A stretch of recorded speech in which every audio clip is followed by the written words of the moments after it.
Bom, olá pessoal. Mais uma aula aqui instrutiva associada à área de eletrônica de potência, particularmente como ajustar ganhos de um controlador PI utilizado em um PLL, um Phase Locked Loop tradicional. Então, se você já está aqui nesse vídeo, subentende-se que você sabe do que se trata um PLL, qual é a estrutura básica dele, por isso essa motivação de como calcular os ganhos de um PI, né, utilizado nessa malha de controle. Então, vamos lá, né? Se você não sabe ainda sobre o que é um PLL, eu vou deixar aqui um link de referência para vocês possam dar uma olhada.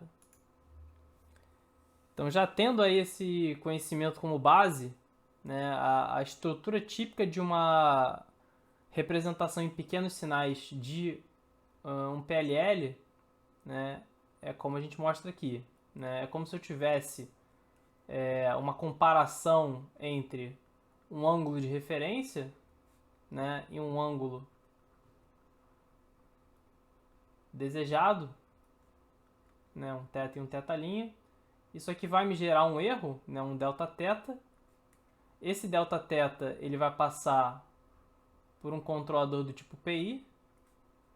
Esse PI ele vai me fornecer um erro de frequência que, ao ser adicionado uma frequência aqui de offset, né, um ω0, me fornece a frequência do sinal que me interessa, que é integrada, e aqui me fornece o ângulo, né, o ângulo θ' do PLL. De novo, né, já subentendo aqui que já sabemos o porquê que essa representação é suficiente, né, para modelar aí em pequenos sinais como que é a dinâmica de um PLL. Nessa representação aqui, né, esse PI que está mostrado no bloco, né, eu vou representar ele como um Kp mais um Ki sobre S. Tá certo? É uma das muitas formas de expressar aí um PI típico, né? E o integrador, né, o integrador ele é 1 sobre S, tá certo? Desse diagrama de blocos que a gente tem aqui na esquerda, a gente pode escrever a nossa malha aberta e a nossa malha fechada como consequência, né? Mas antes disso, só para lembrar aqui, né, Kp mais Ki sobre S pode ser escrito como SKP mais Ki, tudo dividido por S. Né? Só para facilitar as nossas continhas logo em seguida. Tá bem? Como que a gente calcula a malha fechada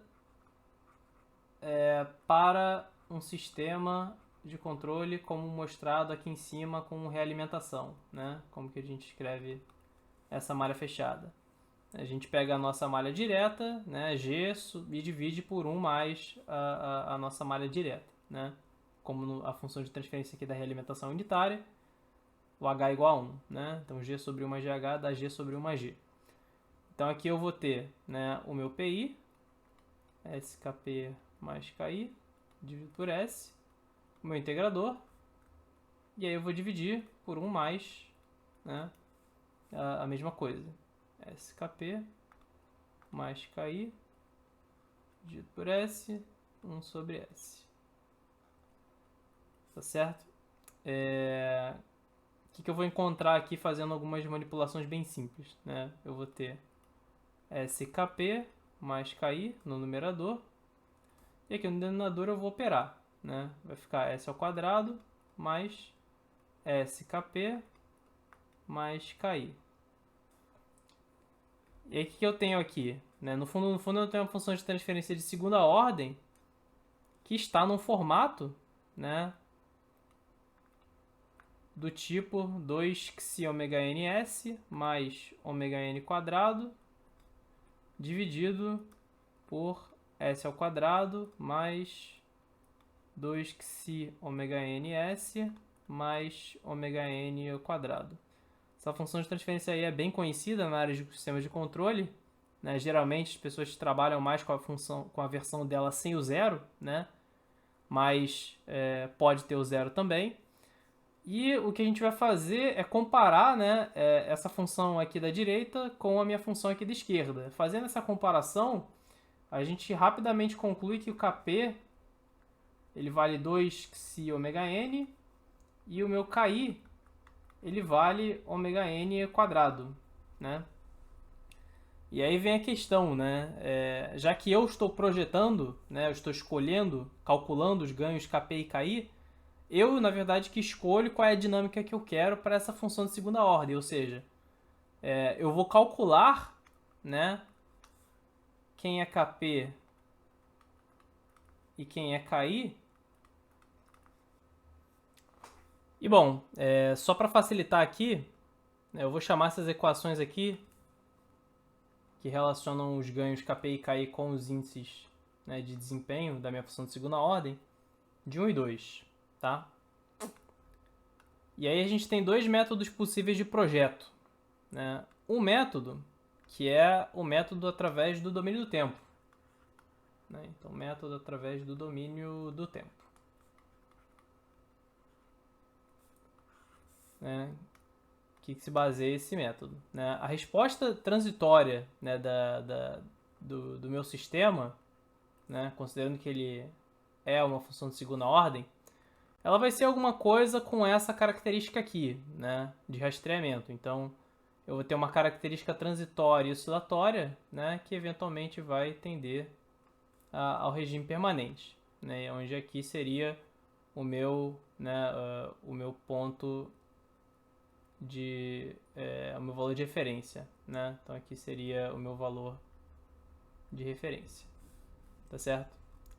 Então, obviamente, é um rastreamento do domínio do tempo justamente porque, né, eu tenho uma resposta transitória e eu vou justamente projetar este transitório, tá certo? Como vocês bem devem lembrar, né, o que está associado a essas oscilações aqui no regime transitório é o coeficiente de amortecimento, né, é aquele Xi. Esse Xi, né, um dos valores típicos comentados na literatura que apresenta bom desempenho transitório é de 1 sobre raiz de 2, né, que é aproximadamente 0,707. Não precisa ser esse valor, tá? Mas um valor típico, eu vou deixar aqui na descrição a referência, né, ou uma das referências, para vocês darem uma olhada do porquê que ele é recomendado, 0,707. E aí eu preciso então calcular agora quanto é que vale o meu ômega n, né? Para calcular o meu ômega n através do projeto do domínio do tempo, né, basta que eu escolha o tempo de acomodação que eu quero para o meu sistema. Lembrando que o tempo de acomodação, né, lá de controle, ele vale, né, aproximadamente 4 a 5 constantes de tempo, né? Então 4,6 sobre xi ômega n, que é a constante de tempo para uma função de segunda ordem, né?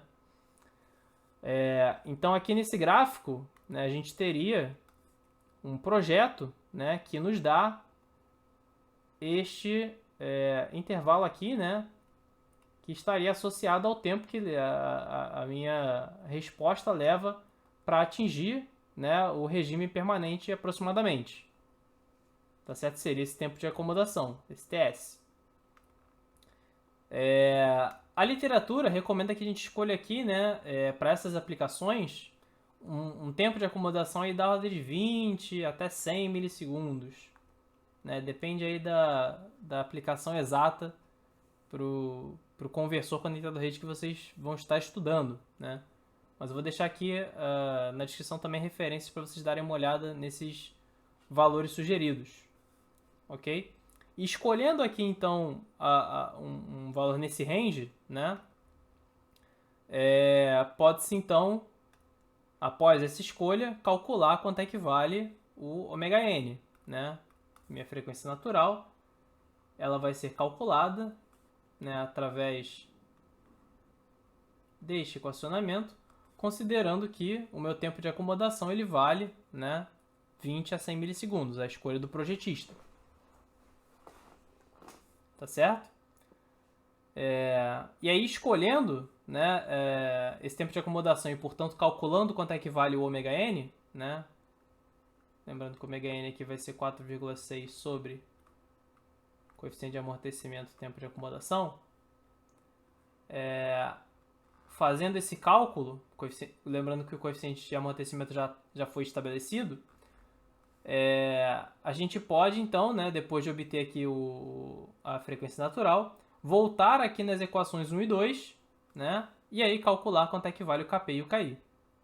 Né? Ou seja, depois de fazer isso, a gente volta aqui nas equações, né, 1 e 2 e calcula quanto é que vale, né, o Kp e o Ki, que são funções, né, desses índices de desempenho, como a gente já mostrou aqui anteriormente.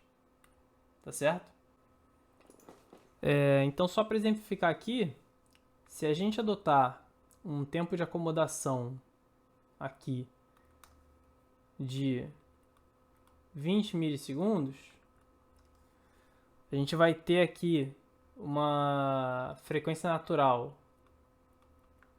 de 325,3 radianos por segundo, né? E aí, calculando aqui o Kp e o Ki de acordo com as equações 1 e 2, a gente 460. E para o Ki, né, ωn quadrado, 105.820. E bom, para exemplificar o resultado de rastreamento utilizando esses ganhos, né, vou utilizar aqui uma ferramenta de análise numérica e utilizando esse ganho de Kp e Ki, calculados segundo essa metodologia, a gente tem essa resposta de rastreamento como mostrada aqui nessa figura, onde a gente atinge o regime permanente aqui em mais ou menos 20 milissegundos, que foi o que a gente projetou, e o desempenho que a gente gostaria de observar, ele de fato é obtido. E bom, esse aí então é o método de projeto através do domínio do tempo. O outro método de projeto é através do domínio da frequência.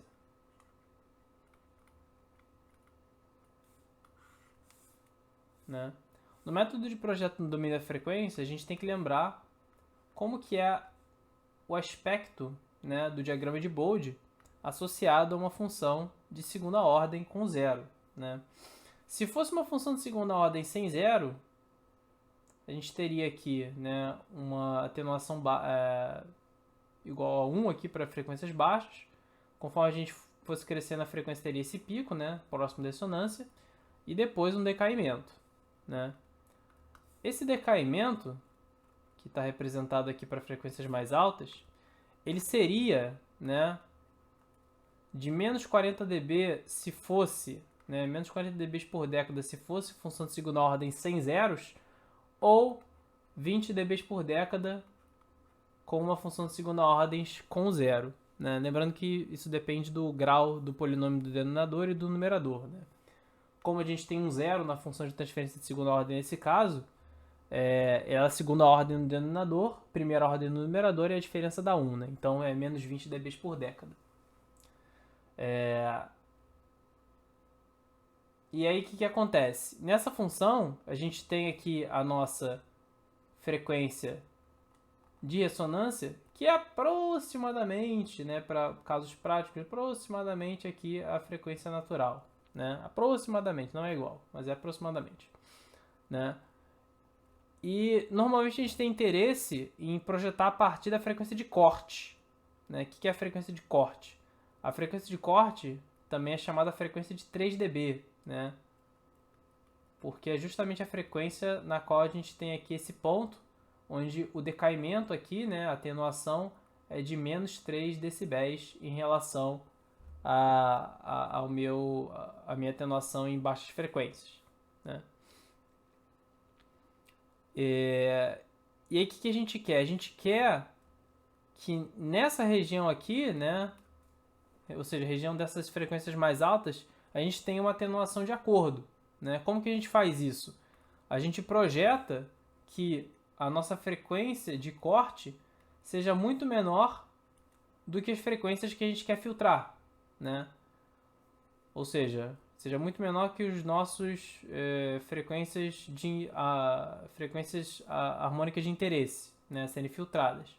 Então, por exemplo, em um PLL monofásico, né, já mostrei em outro vídeo, né, mas aparece ali uma componente de 2 ômega na frequência rastreada pelo PLL, né? Então aparece aquele 2 ômega. Então eu posso, por exemplo, né, considerar muito menor do que 2π vezes 120 Hz, né, caso seja uma rede de 60. Então o 2 ômega seria 120, né? Então a gente teria aqui uma frequência de corte muito menor do que 2π vezes 120. E o que é muito menor, né? Muito menor, né, é um conceito, né, na verdade, uma questão de engenharia, né? Muito menor pode ser 4 vezes, 5 vezes, 10 vezes, 20, 100, né? A critério do projetista, né? E isso pode ser muito melhor dimensionado de acordo com quantos decibéis você quer entre a frequência de corte e essa frequência que você quer filtrar. Mas, só para fazer um cálculo simples, a gente pode considerar aqui uma década de diferença, né? Ou seja, 1 sobre 10 de 2π vezes 120, tá certo? E a frequência de corte para esse tipo de função de transferência, né, de segunda ordem com zeros, se eu tenho, né, um xi de 1 sobre raiz de 2, né, a gente pode mostrar, vou deixar a referência aí, né, que a minha frequência de corte ela é aproximadamente 2,15 da minha frequência natural, né? Então isso aqui vale 1/10 de 2π vezes 120, né? E aí a gente pode encontrar quanto é que vale o ômega n, né? O ômega n, nesse caso, ele vai ser aproximadamente 35,06 radianos por segundo, né? Então isso aqui seria a minha frequência natural.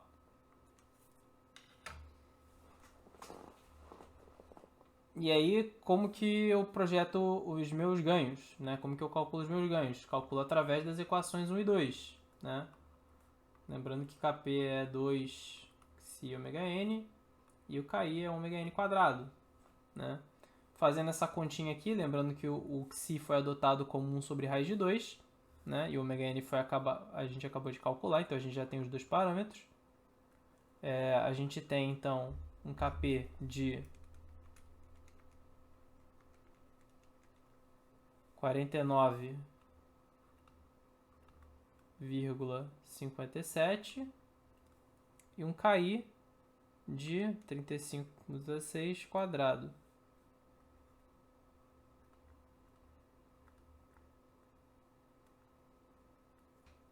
Mil 229,2, né? Lembrando que, né, essa questão de ter considerado aqui uma frequência a ser filtrada de 120 Hz foi uma aplicação de exemplo, né? Não era a mesma aplicação do caso do projeto do domínio do tempo, por exemplo. Então não tem nada a ver uma coisa com a outra, né? Vocês podem adaptar essa metodologia, por exemplo, para um caso de VSC conectado a uma rede, né, num caso trifásico, né? Então PLL seria trifásico, por exemplo, e eu gostaria que o meu PLL fosse robusto, né, a quinto harmônico, por exemplo, né? Então você utilizaria ali essa frequência, né, ou então converteria ela para DQ, né, dependendo do tipo de PLL, para definir ali qual seria a sua frequência de corte, tá certo? Seguindo aí mais ou menos a metodologia que eu mostrei agora. E bom, novamente para exemplificar aqui o projeto, né, utilizando os ganhos que a gente calculou aqui de Kp e Ki para montar aí a nossa malha, a gente tem uma resposta, né, de Bode como mostrado aqui na figura, onde a nossa frequência aqui de 12 Hz, né, que é a nossa frequência de corte, aproximadamente, né, com menos 3,46 dB, e a nossa frequência a ser filtrada, né, de 120 Hz, com menos 23,65 dB, ou seja, aproximadamente uma década aqui de distância entre a nossa frequência a ser filtrada e a nossa frequência de corte, né? De acordo aí com o que a gente estipulou de projeto com a condição ali de uma diferença de um décimo, né? Uma frequência, uma década de distância, certo? Então tá de acordo, ok? Então era basicamente isso. Espero que vocês tenham aproveitado aí a ideia, né? E sigam aí com o cálculo dos ganhos dos controladores que vocês vão trabalhar. Então é isso, boa sorte. Fico à disposição.